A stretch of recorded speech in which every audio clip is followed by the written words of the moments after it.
ये दास एक बार सत्संग कर रहा था एक गांव में, करते थे गांव गांव में जाकर के, तो एक वृद्ध ने बहुत मुश्किल से उस वृद्ध ने जो ना सत्संग सुना, बहुत प्रभावित हुआ। वैसे तो ऐसी ऐसी घटनाएं कई गांवों में घटी है। तो उसने कहा कि महाराज जी हमने तो यो ज्ञान कदे सुना है कोई नहीं। वो 75 साल की उम्र हो रही उस समय उसकी, 70 वर्ष की। ने बोला जी हम तो सारंगिया ने दौर बैठे रहा करते, वो गाया करते बाबा जोगी, वही घंटे मतलब कहते हाँ बैठे रहते सारी रात। उसके मुंह का न देखे जाते अगला शब्द किस टाइम काटेगा। हमारे को तो ये ज्ञान ही नहीं दिया किसी ने, और मेरा ही जीवन जा दिया। हे भगवान ये के बने, मैं नो रो सो, अब मैं तो मेरी गल के बनेगी। फिर हमने समझा कि आपका कुछ नहीं बिगड़ा है, बुराई छोड़ दे, हुक्का नहीं पीना है। उसको समझा कि जैसे वो बहुत रो रहा था, बहुत बुरी तरह आत्मा से रो रहा था कि मेरी गल बनेगा कि मतलब सारा जीवन खो दिया, इस बिना तो बात बननी ही थी। ये तो भक्ति मार्ग पहले ही मिलता तो अच्छा रहता। दास ने कहा कि कोई दिक्कत नहीं है। जैसे कुएं में बाल्टी गिरती हो और वह रस्सी लटकती जा रही है उसकी, और वो रह जाती, एक फुटकी भी रह रही हो गिरते, और वो हाथ में आ गई, वो पकड़ ली गई तो कुछ भी नहीं गया, ना बाल्टी गई ना रस्सा गया, और पानी भी आ गया। अब ये जो जा रही है आपकी उम्र, इस शेष पूछड़ी न पकड़ ले, नाम ले ले, बुराई छोड़ दे सारी। ने बोला जी सचमुच मैं तुझे या तो मुक्ति इस जन्म में कोई दिक्कत नहीं, परमात्मा आपकी उम्र भी बढ़ा सकता है, इसके हाथ में सारी लीलाएं हैं, आपकी लगन जिसी देखेगा। नहीं तो मनुष्य जीवन में घाटा कोई ना, नाम ले लिया अपना लग गया भक्ति में, बेड़ा पार करवाया। तो ऐसे ऐसे भक्तजन जो बुजुर्ग लोग फिर नाम ले लेते हैं, सब बुराई तो छोड़ देते हैं। तो वो ब्याह में चला गया, तो दूसरे ब्याह था उसके भतीजे का के बेटे का। ने बोला भाई ताऊ का थापा लुभावाएंगे। उन्हें कह दिया जा उसका ला दो थापा। वो बोला भाई राजा तेरा थापा लावाएंगे। बोला मैं ना लुवाऊं भाई थापा, कभी भूल के भी खबरदार जब मेरा थापा लाया तो मैं नाम ले रहा हूं। और किसका बता दे किसका लाऊं। बोला जो बिना बताऊं किसका ला दे, मेरा नाम टूट जाए। बोला ऐसी गलती हम ना करें, ऐसे पागल कौन रह रही। तो पुण्यात्मा ही हमने ये सारी कृतियां भी छोड़नी होगी। हमने किसी को सहयोग भी नहीं देना है कि तू न्यू कर, न्यू ना तो न्यू कर ले। ये बुढ़िया है ना, न्यू कह जी मैं तो ना पूछूंगी देवी देवता ने, बालक करे जाएंगे। मैं बालक तुमने न्यू भी ना कहना थरी आठे में आगे खीर बना दे, फिर भी नाम टूट जाएगा। तो इस तरह हमने कोई बुराई करनी भी नहीं और नहीं मानते, कोशिश तो करो उनको समझाने की, और नहीं माने तो उनको अपने मुख से ये भी नहीं कहना है कि थारी आज दुआ से आगे खीर रांध लो, खीर बना लो। नहीं, अब बन जाता सब तो पहले खा ले, कोई दिक्कत नहीं, उसमें कोई दिक्कत नहीं। उनके देवता भी तो पहले खावे, जो ना मानने मना दे अच्छी बात है। फिर अपनी पूर्णमासी आड़ा खीर हलवे रोज खाते ही हैं। तो क्या बताते हैं परमात्मा, इसको जीवित मरण कहते हैं। लोक लाज नहीं करे, लोक लाज न पड़े दे ठाके एक तरफ, क्योंकि वो तो बनावटी खेल खिलौने। राजा ने तैयारी कर रखी, कहा शिकार खेलने जाने की, सब तैयारी करके कति तैयार बैठे थे, घोड़े गाड़े तैयार कर रखे, सब सेना तैयार थी। जंगल में जाके शिकार करते हैं राजा लोग, हिरण मारते हैं। ऐसे यानी ये बकवाद और कराता कालीन के पाप बढ़ाने के लिए। कबीर साहब पहुंच गए, आओ महाराज, आओ महाराज, गुरुजी आगे बैठो बैठो, आसन दिया। तो बैठ गए परमात्मा। परमात्मा ने देखा कि तैयारी पकड़ रहे हैं भाई। तो बताया क्या कि जी हम शिकार खेलने जा रहे हैं, गुरुजी आप भी चलो, आप भी वहां घूम आना। परमात्मा बोले ना भाई ऐसी गलती કર્યા करें, शिकार खेलने जाया करके जीवन सा करते हैं। बोला ना जी ये तो शौक है, हमारी हॉबी है, आप भी चलो, आप भी चलो। परमात्मा ने सोचा बताए के कर समझाओ इनको। कबीर साहब कहने लगे भाई देखो मैं चल पड़ूंगा, लेकिन तुम्हें कोई मर्ग मिलेगा नहीं, कोई प्राणी नहीं मार सकोगे तुम। नो बोला जी वीर सिंह कहता नहीं जी वो तो बहुत मर्ग फिरते हैं, बहुत हिरण घूमते रहते हैं, और ऐसी कोई बात नहीं। परमात्मा बोले चलते, मालिक भी बैठा लिए घोड़े पे, चले गए। वहां पड़ाव ला लिया उन्होंने। अब शिकार खेलने के लिए चल पड़े। कबीर साहब को भी बैठा रखा घोड़े पे, कबीर साहब जाना था उनके साथ साथ। उनका पड़ाव अलग था, वहां रह कुछ सैनिक छोड़ रखे थे, 10-20 लांगरी लुंगरी रोटी राटी बना लो, हम करके आते हैं शहर से पट्टा। तो 12 बज गए दिन के, सुबह निकले थे 6 बजे, थोड़ा बहुत नाश्ता करके। रात के दिन के 12 बज गए, 1 बज गया, कोई मर्ग दिखाई नहीं दिया हिरण। अब वो और गहरे चले गए, दूर दूर देखो कहाँ मिलेगा। राजा शिकार खेलने जावे और यानी शिकार नहीं करे तो अपने वो इंसल्ट मानता है।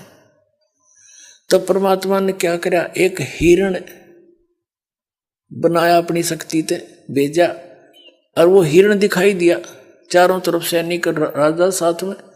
तो उस नरेश ने कहा अपने सैनिकों से कि इतनी देर में एक मृग दिखाई दिया है, और ये जिसके पास से चला गया उससे ले लूंगा, उसकी खैर नहीं है, ये जाना नहीं चाहिए। अब परमात्मा ने क्या दया बख्शी, वो मृग कूदता कूदता कभी इधर राजा के घोड़े के नीचे निकल गया। राजा ये हवा हो गया, उसकी मजबूरी होगी कि मेरे पास से गया, अब मैं किसने कहूंगा, उसका पीछे दौड़ा दिया घोड़ा। बड़ी स्पीड से काफी गहरे निकल गए, बहुत दूर चले गए, सैनिक भी साथ साथ चले गए काफी दूर तक।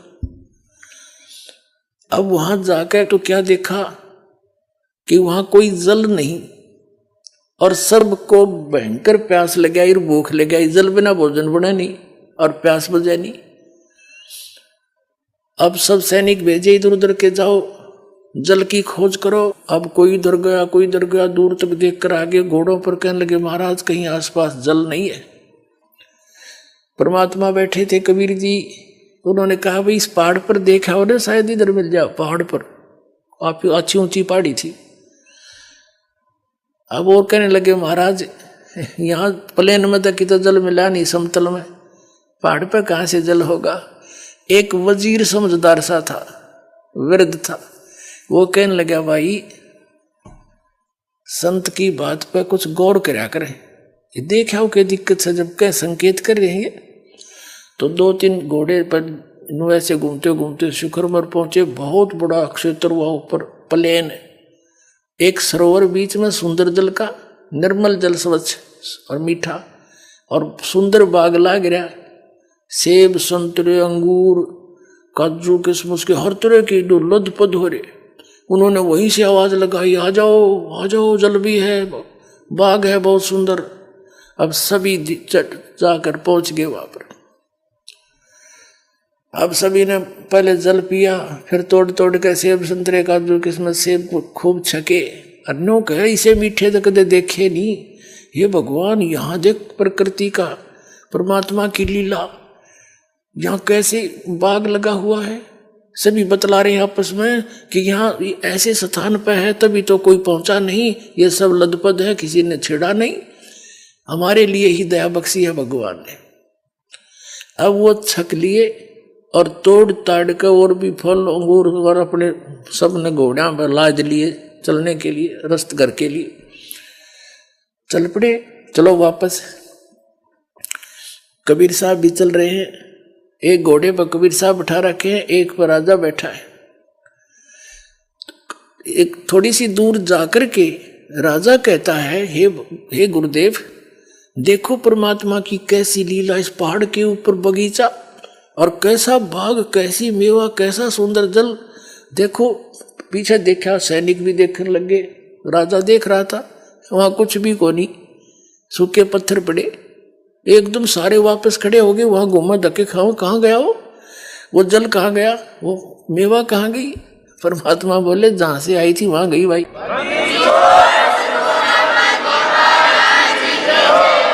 जी कहां से आई थी, के सतलोक से आई थी, जहां आपको दास ले जाना चाहता है। परमात्मा कहते थे जहां की मैं भक्ति बताता हूं वहां ऐसे मेवे, ऐसे बाग, ऐसे सरोवर भरे, अमृत ये जल था है वहां पर। अब वो सारे वापस आ गए। जब घनी सी ध्यान में ना आती शुरू शुरू में ये बातें। और लीला न्यारी देखी, घर आकर राजा ने अपनी पत्नी से बताया, हो वास्त मर गए होते हम, तरफ तरफ कर मरते सारे। और सतगुरु ने ऐसी दया बख्शी अपनी लीला से, वहां भाग लगा दिए, फल छिक कर वो तोड़ के ला रहे, वहां रख दिए बोरे के बोरे ठाठा का। ये थी वहां पर, हर बुड़कर देखा वहां कुछ नहीं पाया। ऐसे ऐसे हमारे भगवान, अब गुरु जी ऐसे शक्तिशाली है, ऐसे चमत्कारी है। रानी ने भी नाम ले लिया, उसको फिर थोड़ी सी दृढ़ता हुई। परमात्मा बोला, अब प्रथम नाम ले तू, अब तेरी थोड़ी बहुत बुद्धि लगेगी भक्ति में। अभी तो बकवाद कर रहा था, तेरा नाम खंडित है। अब दोबारा नए सिरे से प्रथम मंत्र दिया। कुछ दिनों के बाद फिर उसकी श्रद्धा अजब बन गई। फिर दूसरा मंत्र सतनाम दिया। फिर कुछ दिन के बाद भक्ति बढ़ने से अंतःकरण के मैल हट जाते हैं, फिर जिज्ञासा बढ़ जाती है, चाह बढ़ती है भगवान की। सतनाम से प्रबल इच्छा होती है कि भगवान आप सार नाम भी को थे, सार नाम दूंगा। परमात्मा बोले, भाई योग्य हो जाएगा जब मिलेगा, यो इतनी जल्दी ना दूं। तो आइए देखते हैं अब कबीर सागर का सरलाथ पुस्तक से संत रामपाल जी महाराज जी का ज्ञान। श्री हाशिम के पुत्र शोभा थे, उन्हीं का नाम अब्दुल मुतबिल पड़ा, क्योंकि जब मुतलिब अपने भतीजे शोभा को अपने गांव लाया तो लोगों ने सोचा कि मुतलिब कोई दास लाया है, इसलिए श्री शोभा को श्री अब्दुल मुतलिब के उर्फ नाम से अधिक जाना जाने लगा। श्री अब्दुल मुतलिब को 10 पुत्र प्राप्त हुए। किसी कारण से अब्दुल मुतलिब ने अपने 10 बेटों में से एक बेटे की कुर्बानी अल्लाह के निमित्त देने का प्रण लिया। देवता को 10 बेटों में से, यानी देवता को 10 बेटों में से कौन सा बेटा कुर्बानी के लिए पसंद है, इसके लिए एक मंदिर यानी काबा में रखी मूर्तियों में से बड़े देव की मूर्ति के सामने 10 तीर रख दिए तथा प्रत्येक पर एक पुत्र का नाम लिख दिया। जिस तीर पर सबसे छोटे पुत्र अब्दुल्ला का नाम लिखा था, वह तीर मूर्ति की तरफ हो गया। माना गया कि देवता को यही पुत्र कुर्बानी के लिए स्वीकार है। श्री अब्दुल्ला यानी नबी मोहम्मद के पिता की कुर्बानी देने की तैयारी होने लगी। पूरे क्षेत्र के धार्मिक लोगों ने अब्दुल मुतलिब से कहा, ऐसा न करो। हाहाकार मच गया। एक पुजारी में कोई अन्य आत्मा बोली। उसने कहा कि ऊँटों की कुर्बानी देने से भी काम चलेगा, इससे राहत की सांस मिली। उसी शक्ति से, यानी उसी शक्ति ने उसके लिए एक अन्य गांव में एक औरत जो अन्य मंदिरों के पुजारियों की दलाल थी के विषय में बताया कि वह फैसला करेगी कि कितने ऊँटों की कुर्बानी से अब्दुल्ला की जान अल्लाह क्षमा करेगा। उस औरत ने कहा कि जितने ऊँट एक जान की रक्षा के लिए देते हो, अन्य 10 और जोड़कर तथा अब्दुल्ला के नाम की पर्ची तथा 10 ऊँटों की पर्ची डालकर जांच करते रहो। जब तक ऊँटों वाली पर्ची न निकले तब तक करते रहो। इस प्रकार 10-10 यानी 10-10 ऊँटों की संख्या बढ़ाते रहे। तब 100 ऊँटों के बाद ऊँटों की चर्बी निकली, यानी ऊँटों की पर्ची निकली। उससे पहले अब्दुल्ला की पर्ची निकलती रही। इस प्रकार 100 ऊँटों की कुर्बानी करके बेटे अब्दुल्ला की जान बचाई। जवान होने पर श्री अब्दुल्ला का विवाह भक्तमती आमीनी देवी यानी आमीनी देवी से हुआ। जब हजरत मोहम्मद माता आमीनी जी के गर्भ में थे, यानी पिता श्री अब्दुल्ला जी की मृत्यु किसी दूर स्थान पर हो गई, वहीं पर उनकी कब्र बनवा दी। जिस समय बालक मोहम्मद की आयु 6 वर्ष हुई तो माता आमीनी देवी अपने पति की कब्र देखने गई थी। उसकी भी रास्ते में मृत्यु हो गई। 6 वर्षीय बालक मोहम्मद जी यतीम यानी अनाथ हो गए। यानी उपरोक्त विवरण पूर्वोक्त पुस्तक जीवनी हजरत मोहम्मद पृष्ठ 21 से 29 तथा 33-34 पर लिखा है। हजरत मोहम्मद जी जब 25 वर्ष के हुए तो एक 40 वर्षीय विधवा खदीजा नामक स्त्री से विवाह हुआ। खदीजा पहले तो बार यानी पहले 2 बार विधवा हो चुकी थी। तीसरी बार हजरत मोहम्मद से विवाह हुआ।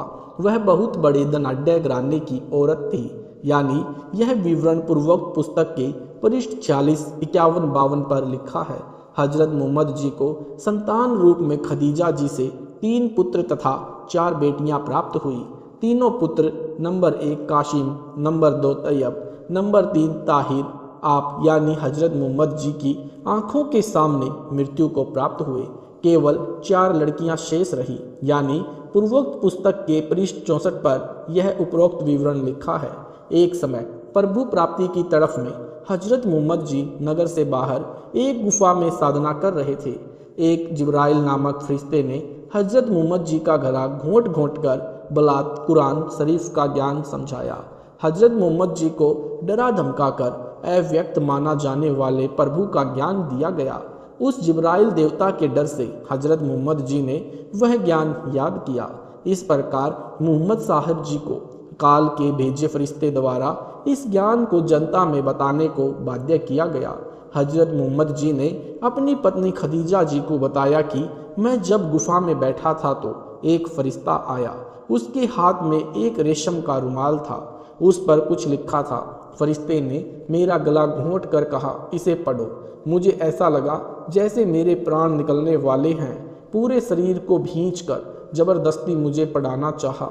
ऐसा 2 बार किया। तीसरी बार फिर कहा, पढ़ो। मैं अशिक्षित होने के कारण नहीं पढ़ पाया। अब की बार मुझे लगा कि यह और ज़्यादा पीड़ा देगा। मैंने कहा, क्या पढ़ूं? तब उसने मुझे कुरान की एक आयत पढ़ाई, यानी यह विवरण पूर्वोक्त पुस्तक के पृष्ठ 67 से 75 तक लिखा है तथा पृष्ठ 157 से 165 तक लिखा है। फरिश्ते जिब्राइल ने नबी मोहम्मद जी का सीना चाक किया, उसमें शक्ति उड़ेल दी और फिर सील दिया तथा एक खच्चर जैसे जानवर पर बैठाकर ऊपर ले गया। वहाँ नबियों की जमात आई। उनमें हजरत मूसा जी, ईसा जी और इब्राहिम जी आदि भी थे, जिनको हजरत मोहम्मद जी ने नमाज पढ़ाई। वहाँ बाबा आदम जी भी थे, जो कभी हंस रहे थे और कभी रो रहे थे। फरिश्ते जिब्राइल ने हजरत मोहम्मद जी को बताया, यह बाबा आदम जी है। रोने तथा हंसने का कारण था कि दाईं ओर स्वर्ग में नेक संतान थी, जो खुशी थी, जिसे देखकर बाबा आदम हंस रहे थे, तथा बाईं ओर निकम्मी संतान नरक में कष्ट भोग रही थी, जिसे देखकर रो रहे थे, जिसके कारण बाबा आदम ऊपर के लोक में भी पूर्ण सुखी नहीं थे। फिर 7वें आसमान पर गए। पर्दे के पीछे से आवाज़ आई कि प्रतिदिन 50 नमाज किया करें। वहाँ से 50 नमाजों से कम करवाकर केवल 5 नमाज ही अल्लाह से प्राप्त करके नबी मोहम्मद वापस आ गए। पृष्ठ नंबर 307 से 315 हजरत मोहम्मद जी द्वारा मुसलमानों को कहा कि खून खराबा मत करना, ब्याज तक भी नहीं लेना तथा 63 वर्ष की आयु में सख्त बीमार होकर तड़पते तड़पते भी नमाज की तथा घर पर आकर असहनीय पीड़ा में सारी रात तड़फ कर प्राण त्याग दिए। पृष्ठ नंबर 319 बाद में उत्तराधिकारी का झगड़ा पड़ा। फिर हजरत अबू बकर को खलीफा चुना गया। शेख तकी पीर ने बताया कि अल्लाह तो 7वें आसमान पर रहता है, वह तो निराकार है। कबीर जी ने कहा, शेख जी, एक ओर तो आप भगवान को निराकार कह रहे हो, दूसरी ओर प्रभु को 7वें आसमान पर एक देशीय सिद्ध कर रहे हो। जब परमात्मा 7वें आसमान पर रहता है तो वह साकार हुआ। शेख तकी ने उपरोक्त जीवन परिचय हजरत मोहम्मद साहिब जी का सुनकर परमेश्वर कबीर साहिब जी ने कहा, शेख तकी जी, आपने बताया कि हजरत मोहम्मद जी जब माता के गर्भ में थे उस समय उनके पिता श्री अब्दुल्ला जी की मृत्यु हो गई। 6 वर्ष के हुए तो माता जी की मृत्यु हुई। 8 वर्ष के हुए तो दादा अब्दुल मुतलिब चल बसा। यतीम का जीवन जीते हुए हजरत मोहम्मद जी की 25 वर्ष की आयु में 2 बार पहले विधवा हो चुकी 40 वर्षीय खदीजा से विवाह हुआ।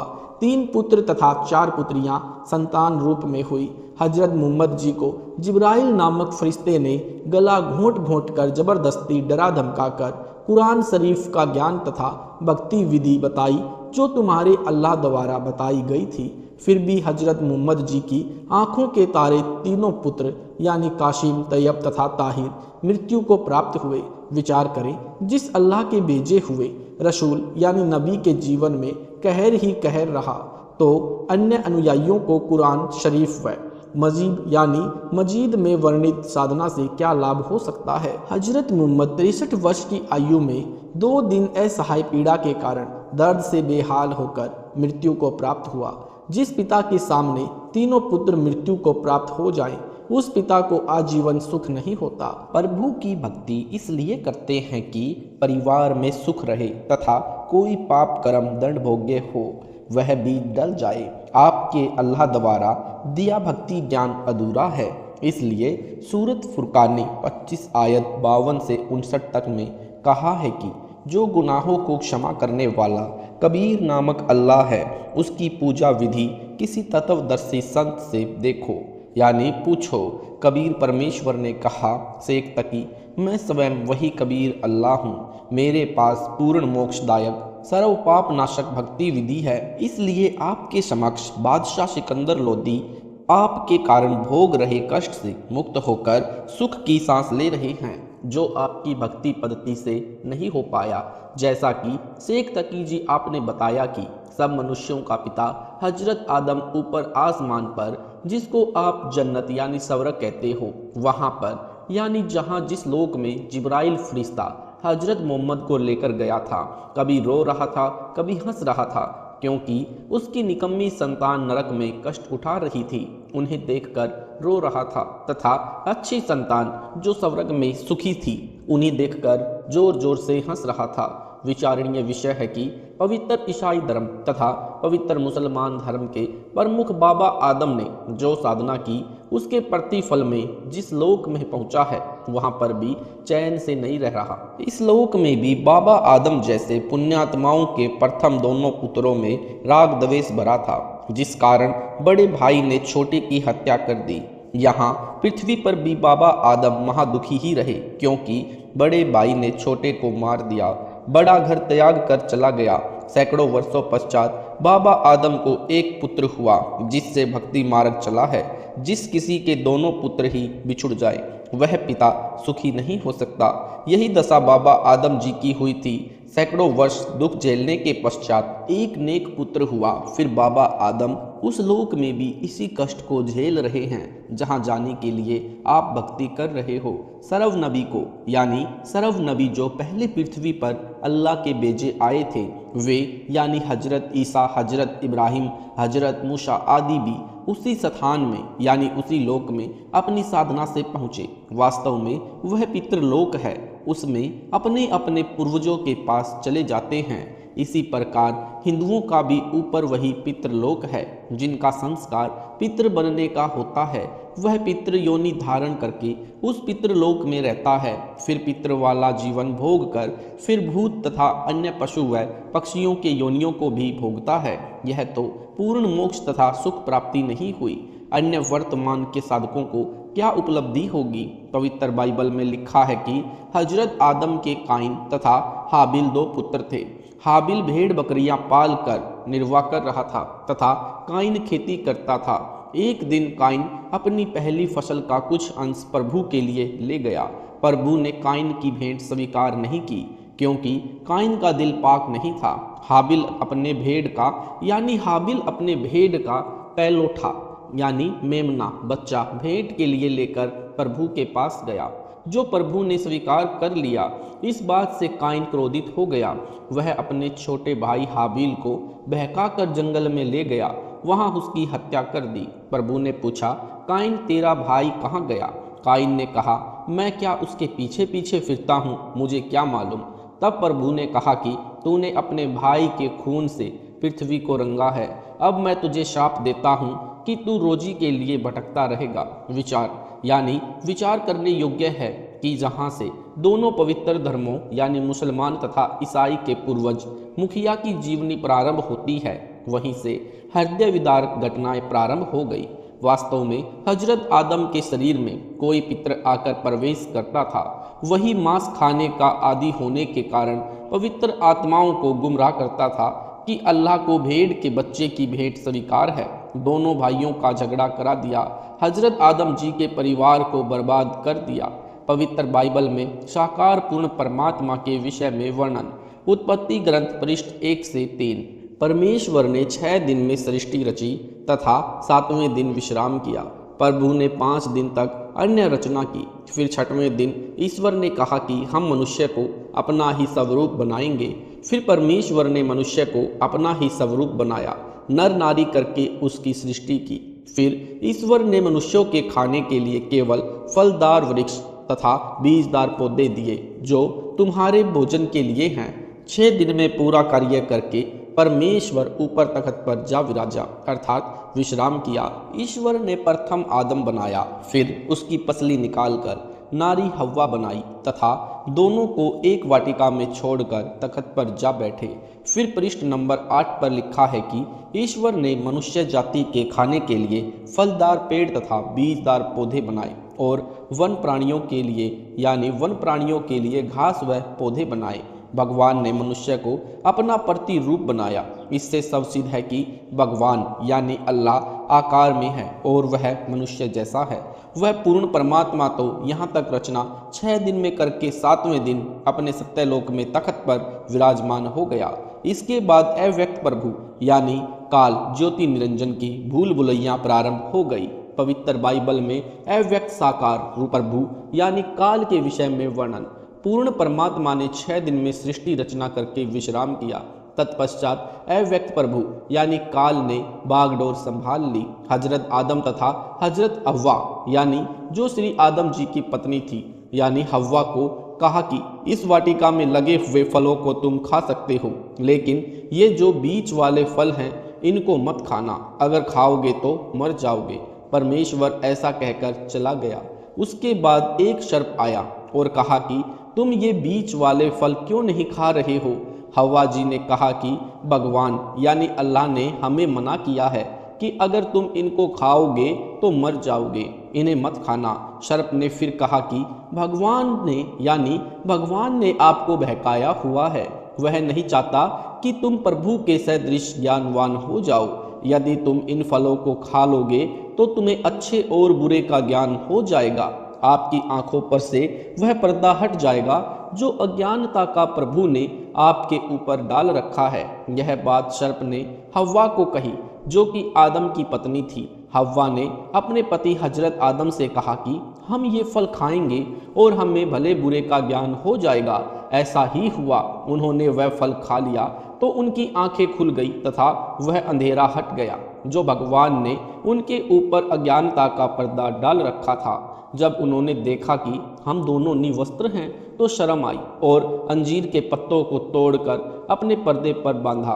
कुछ दिनों के बाद जब शाम के समय घूमने के लिए प्रभु आया तो पूछा कि तुम कहाँ हो। आदम जी तथा हव्वा जी ने कहा कि हम छुपे हुए हैं क्योंकि हम निवस्त्र हैं। भगवान ने कहा कि क्या तुमने उस बीच वाले फल को खा लिया। आदम ने कहा कि हाँ जी, और उसके खाने के बाद हमें महसूस हुआ कि हम निवस्त्र हैं। प्रभु ने पूछा कि तुम्हें किसने बताया कि ये फल खाओ। आदम ने कहा कि हमारे को सर्प ने बताया और हमने वह खा लिया।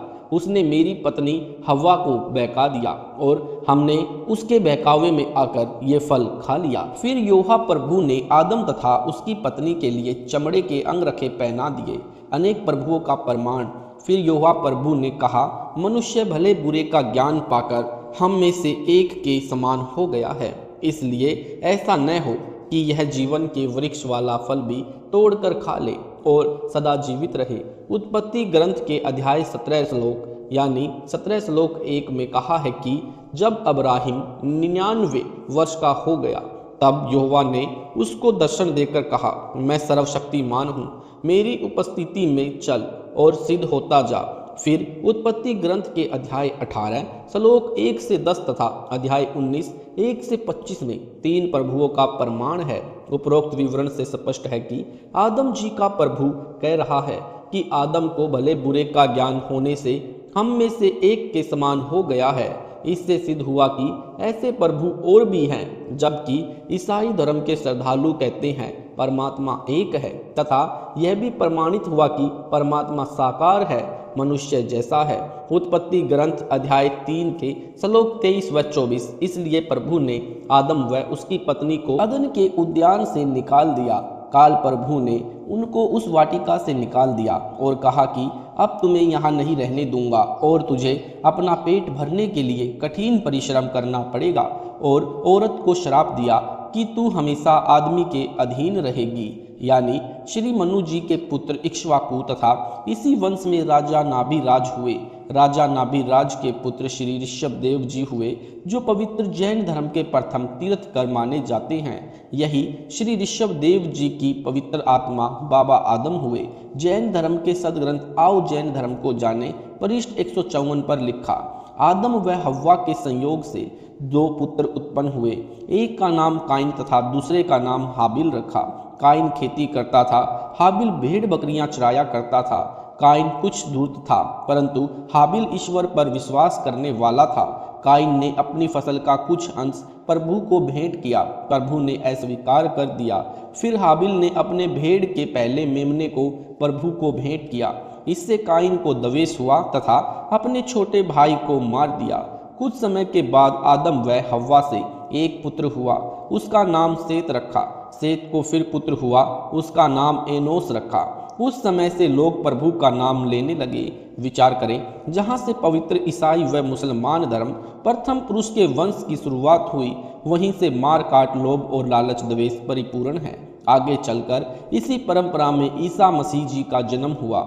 इनकी पूज्य माता जी का नाम मरियम तथा पूज्य पिताजी का नाम यूसुफ था, परंतु मरियम को गर्भ एक देवता से रहा था। इस पर यूसुफ ने आपत्ति की तथा मरियम को त्यागना चाहा, तो सपन में देवदूत ने ऐसा न करने को कहा तथा यूसुफ ने डर के मारे मरियम का त्याग न करके उसके साथ पति पत्नी रूप में रहे। देवता ने गर्भवती हुई मरियम ने ईसा को जन्म दिया।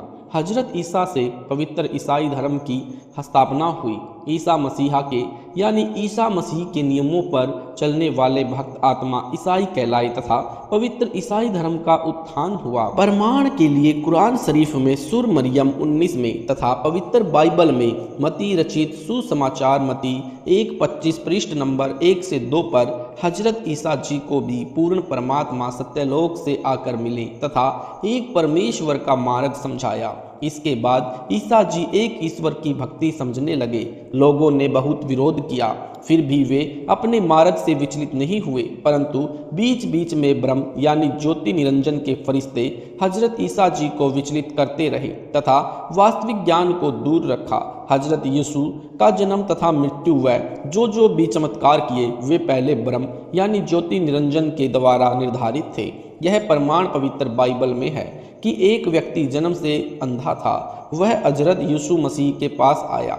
हजरत जी के आशीर्वाद से उस व्यक्ति की आंखें ठीक हो गई। शिष्यों ने पूछा, हे मसीह जी, इस व्यक्ति ने या इसके माता पिता ने कौन सा ऐसा पाप किया था जिस कारण से यह अंधा हुआ तथा माता पिता को अंधा पुत्र प्राप्त हुआ?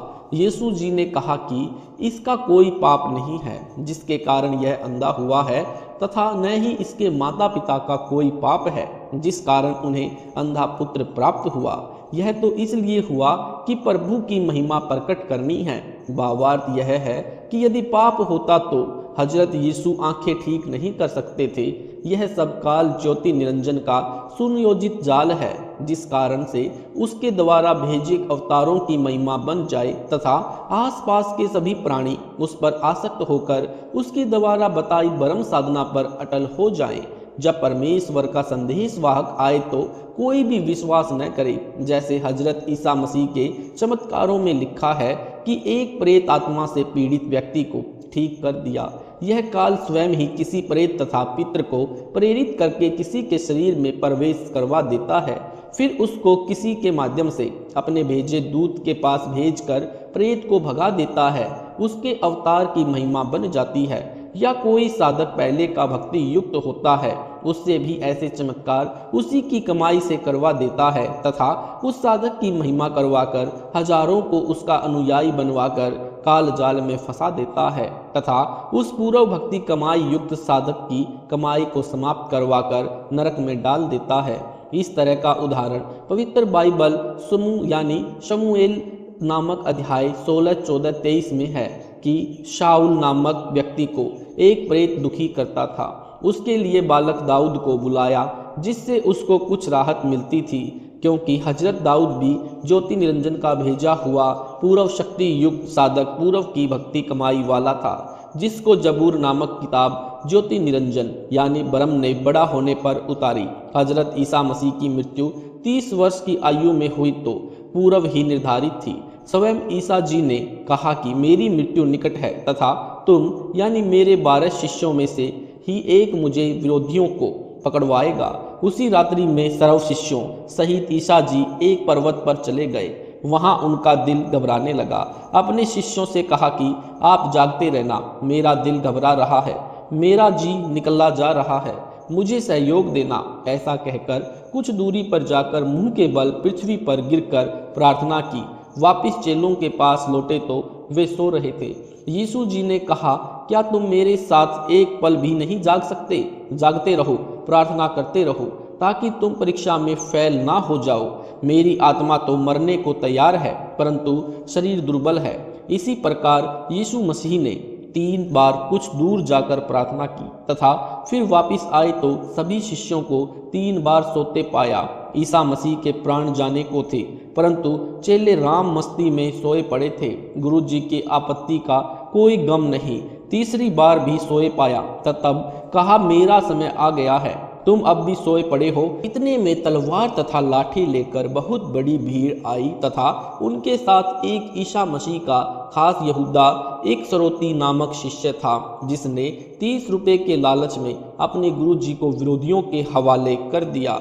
उपरोक्त विवरण से स्पष्ट है कि पुण्यात्मा ईसा मसीह जी को केवल अपना पूर्व का निर्धारित जीवन काल प्राप्त हुआ, जो उनके विषय में पहले ही पूर्व धर्म शास्त्रों में लिखा था। मती रचित समाचार पृष्ठ 1 पर लिखा है कि याकूब का पुत्र यूसुफ था। यूसुफ ही मरियम का पति था। मरियम को एक फरिश्ते से गर्भ रहा था। तब हजरत ईसा जी का जन्म हुआ। समाज की दृष्टि में ईसा जी के पिता यूसुफ थे। 30 वर्ष की आयु में ईसा मसीह जी को शुक्रवार के दिन सलीब मौत के साथ एक आकार के यानी एक प्लस आकार के लक्कड़ के ऊपर ईसा को खड़ा करके हाथों व पैरों में मेख यानी मोटी कील गाड़ दी, जिस कारण अति पीड़ा से ईसा जी की मृत्यु हुई। तीसरे दिन रविवार को ईसा जी फिर से दिखाई देने लगे।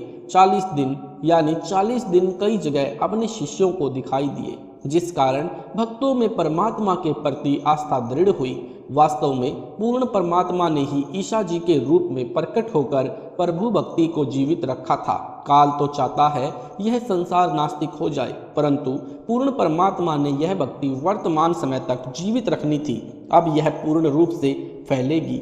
उस समय के शासक यानी गवर्नर पिलातुस को पता था कि ईसा जी निर्दोष हैं, परंतु फरीसियों अर्थात मूसा के अनुयायियों के दबाव में आकर सजा सुना दी थी। सत साहिब जी, अगर आपको वीडियो अच्छा लगा तो वीडियो को लाइक करें, शेयर करें, कमेंट करें। ऐसे ही वीडियो देखने के लिए यूट्यूब पर हमारे चैनल सतलोक इन संत रामपाल जी महाराज चैनल को सब्सक्राइब जरूर करें। सत साहिब जी।